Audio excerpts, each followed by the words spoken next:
Welcome everyone to Pune at the FIDE Women's Grand Prix 2025. We have Koneru Humpy on our screen getting ready for her encounter. This is the big one, the big clash between Humpy and Zhu Jiner. Zhu Jiner is currently the sole leader with 5 points out of 6. She's in tremendous form. Meanwhile, Humpy is just half a point behind on 4.5 out of 6. Whoever wins this game will most likely win the tournament because both of them are in tremendous form. You can see Humpy in good spirits before the game. Zhu Jiner arrives, a handshake. It's clear that Zhu Jiner is an amazing talent in the world of chess. She's already 25-25 ELO rated. Humpy is 2528. It's a clash of equals. It's going to be very, very exciting. And you can see there Humpy completely focused. And Zhu Jiner, of course, looks so calm, cool and composed always.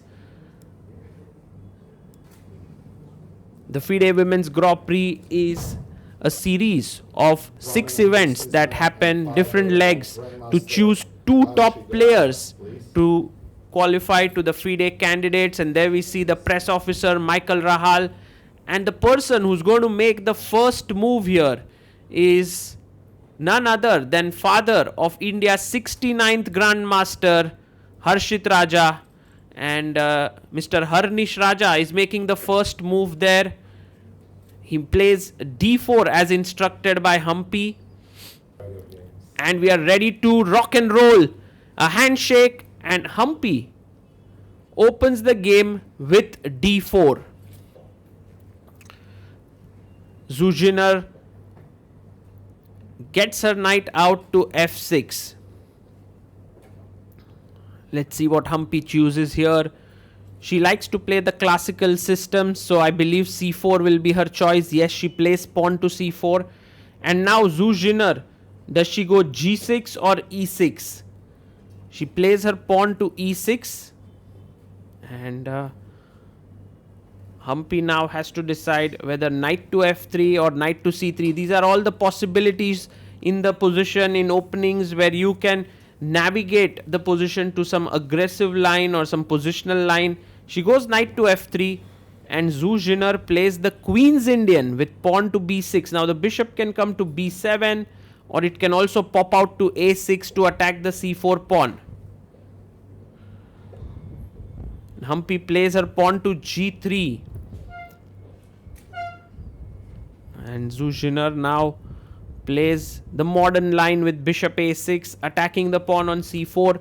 You can defend it with pawn to b3. You can also play queen c2. You can also play knight d2. Many options here. Humpy plays pawn to b3, which is a very, very natural and normal move. But it does weaken slightly the dark squares, and the most appropriate move now is to give a check, which is what Zhu Jiner does. And the point, of course, is that you want to provoke the bishop to come to d2, and then you can drop your bishop back. So she plays her bishop to d2, and now you can go back to e7, just claiming that the bishop is misplaced on d2 instead of b2. So bishop goes back to e7 here. And now bishop g2.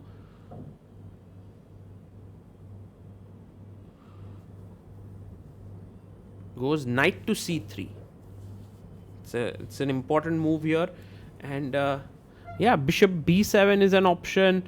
Just dropping the bishop back. d5 seems possible. You can even castle, but then you have to deal with e4. So d5 played by Zhu Jiner.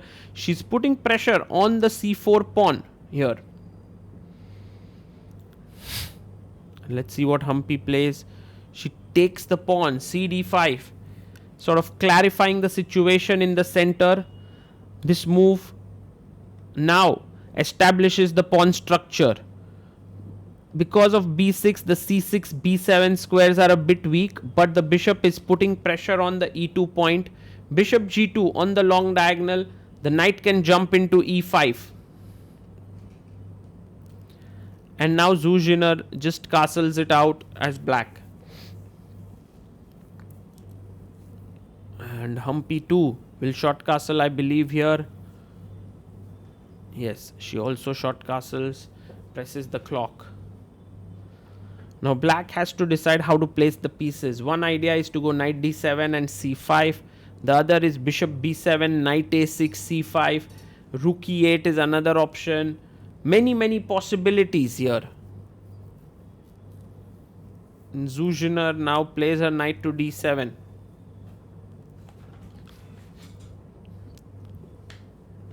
Rook knight e5 is an idea. Rook e1, rook c1. And Humpy brings her rook to c1. The times on the clock say that Zhu Jiner is very well prepared. She's at 1 hour 31 minutes. She plays rook e8 again very quickly. Humpy down to 1 hour 10 minutes. This is looking good for the Chinese Grandmaster. Also, she is half a point ahead of Humpy. Bishop to f4 played by Humpy here. She is putting pressure on c7 with the rook and bishop lined up. The knight can also move and put pressure here. So the knight goes to f8 and the plan is to maybe attack here with knight e6, also defending this pawn. Humpy moves her knight into the center with knight e5 and her threat now is knight c6 attacking d8 and e7. So the bishop drops back to b7 defending the pawn, square on c6. And how is Humpy going to put more pressure here? I'm amazed by Zhu Jiner's speed here. She's at 1 hour 29 minutes 45 seconds while Humpy is down to 54 minutes. She plays a rook to c2. Maybe she just wants to move her queen to c1, double down the c file. That could be her idea. Knight jumps to e6, attacking the bishop on f4. Black is very comfortable here. Oh, that's the point. Ooh, what a brilliant point by Humpy. I understand now. Rook c2 was played to get the bishop back to c1 and then to b2. Wow, that is an incredible idea. c5 played here. And now Humpy just pushes her pawn to e3. It's slightly passive, this position for white. But on the other hand, there are certain things that are to your advantage. The d5 pawn does seem a bit weak with two pieces attacking it. Pawn takes pawn played here by Zhu Jiner, and Humpy takes it back with the pawn. Very even position right now. Now rook to c8 by Zhu Jiner, putting pressure down the c file.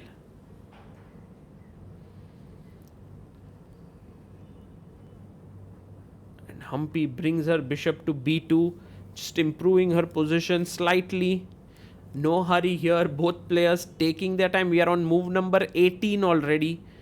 Bishop goes to b4. Interesting move here.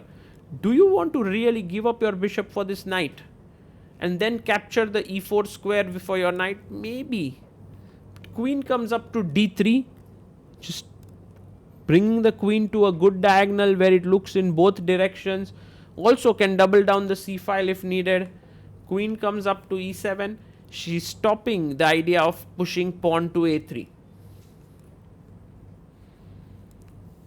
And now Humpy doubles down the c file. She's at 38 minutes. Zhu Jiner at 1 hour. And at some point now knight b5 could become a potential threat. Queen f8 played. And one gets the sense that white is the one who is slightly putting pressure here on black.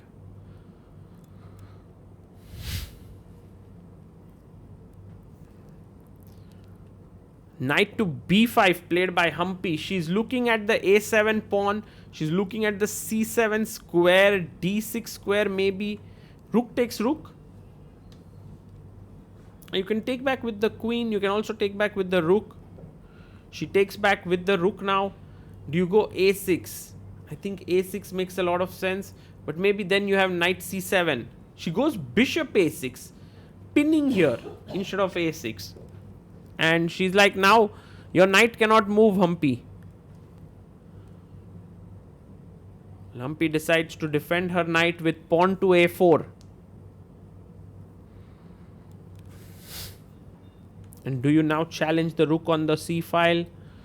No, she goes back bishop d6. Maybe not the best move, Perhaps a better idea was bishop a3, trading those bishops, weakening the d4 pawn, but not so easy because you feel that the b2 bishop is a bit passive. Bishop d6 played, and now Humpy can actually jump in with her knight. She goes queen f5, which is also a nice move, putting pressure on these pieces. Also, the d5 pawn is now really soft. Knight takes d4 is not really possible. The bishop defends it. And Zhu Jiner takes the knight on b5. Humpy takes back a b5. The time is also closing in to equal time now. 30 minutes for Humpy, 41 for Zhu Jiner. And now queen e7. Well, with this move, it's a little passive. Again, this idea of bishop a3, not to be underestimated because the d4 square is weak. But queen e7 has been played. And now this outpost, this c6 square. Remember on move number 3, black had played b6. Knight jumps to c6. This is what Humpy has been looking forward to all this while. Her knight beautifully perched in black's camp. a7 pawn is attacked. The queen is attacked. The queen goes to d7 now. And how does Humpy put more pressure? Does she go h4, h5? She goes bishop to f1. And what an idea this is. She was putting pressure on d5, but she's decided to now go to d3. Remember that taking this pawn may be not the best idea because of this very nice move. You can take, and then just knight f4. A beautiful move when you take. Already rook e1 leads to a checkmate. Anyway, let's move on. Bishop f1. She goes rook to c8, and Humpy plays her bishop to d3. Rook comes up to c7. And now you can see there is some attacking ideas here. Pawn to h4. She's moving forward. She wants to get her pawn to h5, eventually to h6 to weaken this structure. Pawn to h4 played, and maybe Zhu Jiner has to take this very seriously. What to do? She plays her pawn to h5.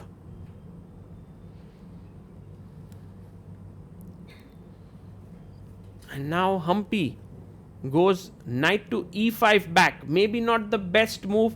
The better idea was bishop c1. Again, transferring the bishop to maybe to f4, maybe to g5.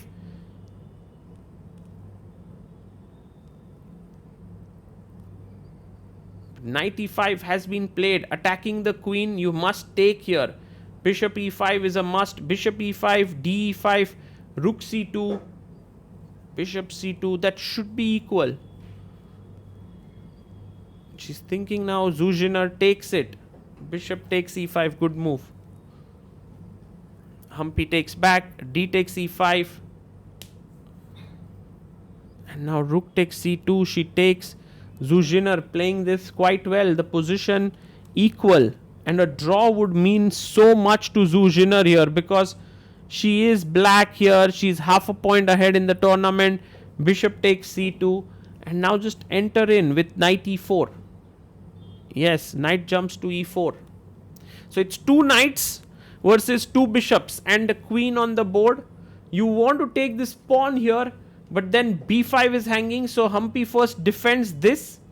Now attacking h5. So g6 becomes kind of forced.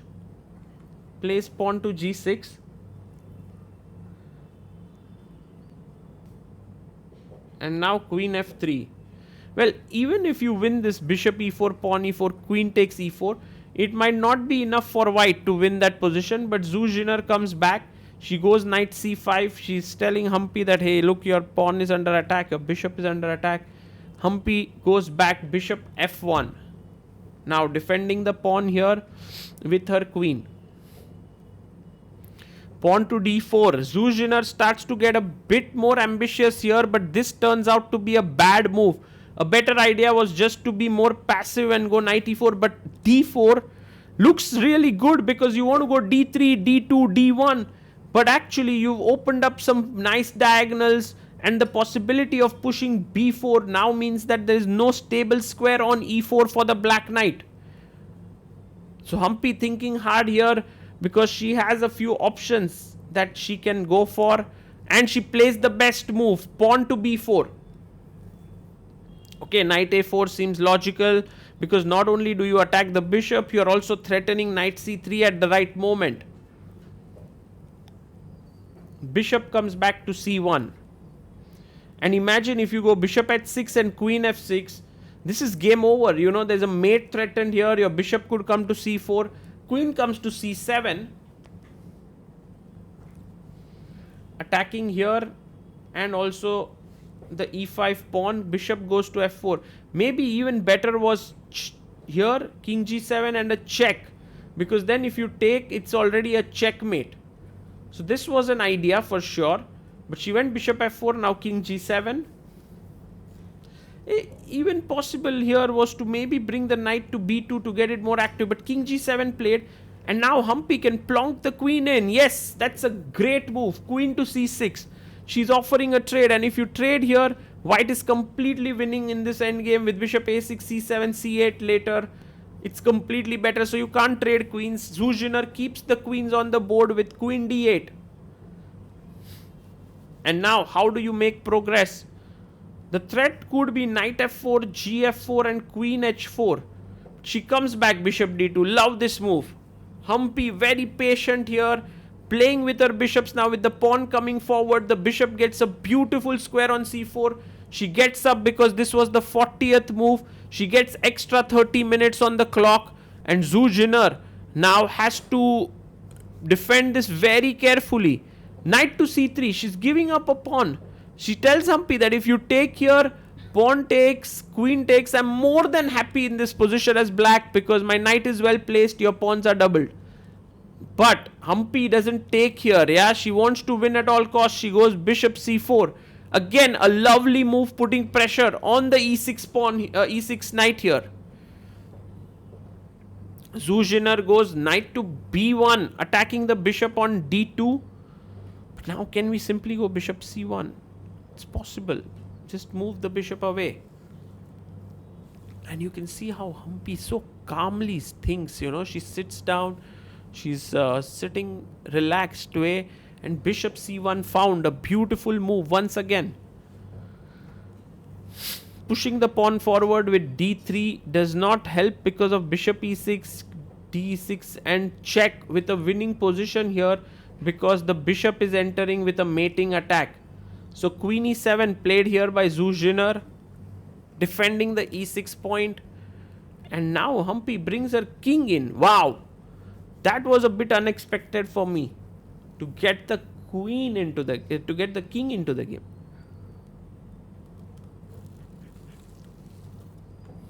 She brings her knight to c3.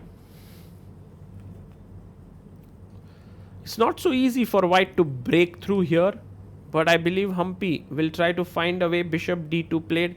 Maybe now just knight b1 seems logical.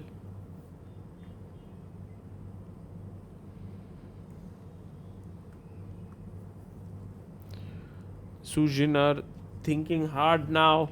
She has 23 minutes on the clock as compared to Humpy's 9. But time is not the main issue. Whoa! Queen b4. That is too much. Too much. She should have continued with knight d8 or knight f8.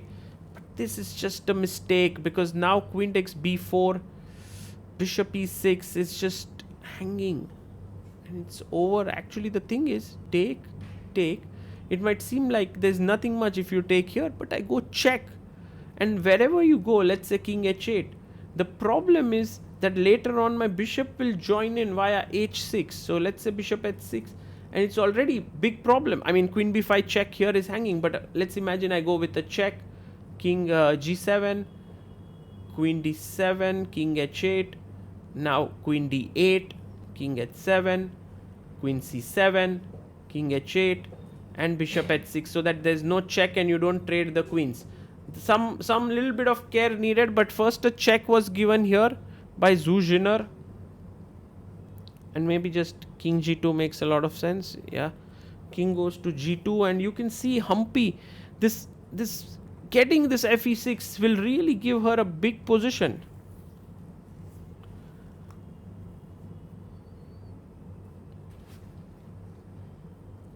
Zhu Jiner very sharp. She goes queen e4, and her point is if you take, now your bishop is hanging and also the d2 bishop. So that's fine here.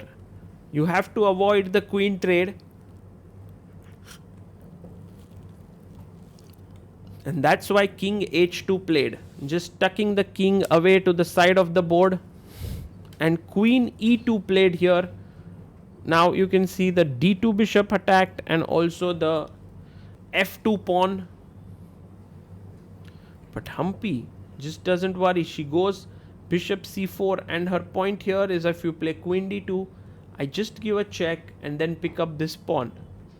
So queen takes f2 makes a lot of sense. And queen g2 played. She's now won the piece. You can see here white is a piece up. Queen f5. But this is now straightforward for Humpy. She's 2 pawns up. I mean, she's a bishop for 2 pawns. And queen f1 offering a trade. It's difficult to refuse because the f7 pawn is super weak. She takes the queen. Bishop takes f1. And the rest is pretty easy. King f8 played.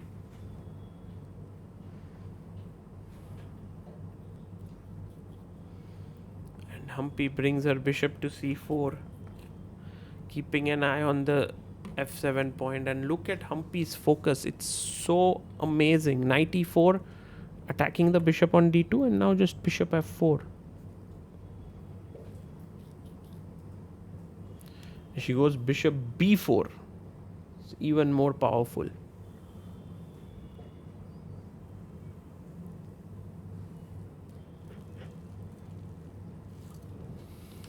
King goes to e8. And now it's time to bring the king into the game. King g2. Everything's under control. The knight doesn't have too many squares where it won't get traded. And f6 played here.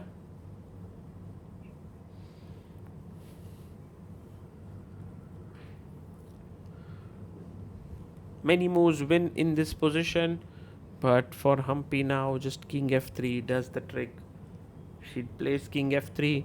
If the knight moves, f6 hangs. If you play f5 to cement the knight here, king f4, and later you can just take this or enter with the king. Completely winning, king f3, and now Zhu Jiner resigns here. Humpy scores a big win there. With this, she takes the half-point lead in the tournament. She moves to a score of 5.5 out of 7, which is absolutely amazing. And she is now the sole leader of the tournament. This was the critical game between the top 2 seeds, Humpy and Zhu Jiner, and it lived up to its expectations. Of course, Zhu Jiner had great chances to hold a draw there, but Humpy's pressure was so relentless that in the end, the Chinese Grandmaster blundered. Humpy took full advantage of it, and with this, her chances of winning this leg of the Grand Prix has increased manifold.